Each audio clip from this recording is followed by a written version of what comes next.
আর্জেন্টিনার প্রতিপক্ষ কানাডা।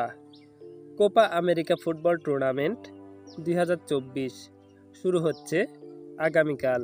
এবারের কোপা আমেরিকায় উদ্বোধনী ম্যাচে মাঠে নামবে কানাডা, প্রতিপক্ষ আর্জেন্টিনা। এবারের কোপা আমেরিকায় গ্রুপ এতে অবস্থান করছে আর্জেন্টিনা এবং কানাডা। গ্রুপের অপর দুটি দল হচ্ছে চিলি এবং পেরু। বিশ্ব ফুটবল ইতিহাসে এখন পর্যন্ত মোট একটি ম্যাচে মুখোমুখি হয়েছে কানাডা এবং আর্জেন্টিনা। ওই একটি ম্যাচে কানাডার বিপক্ষে 5-0 গোলের বিশাল জয় পায় আর্জেন্টিনা। কোপা আমেরিকা 2024 দুই দলের মধ্যেকার এই উদ্বোধনী ম্যাচটি শুরু হবে 21 জুন 2024 বাংলাদেশ সময় ভোর 6টায়।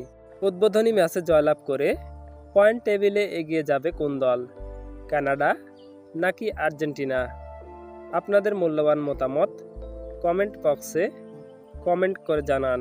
কোপা আমেরিকা 2024 ফুটবল টুর্নামেন্টের সকল প্রকার আপডেট জানতে আমাদের চ্যানেলটি সাবস্ক্রাইব করে পাশে থাকা বেল বাটনটি অন করে দিন। ধন্যবাদ।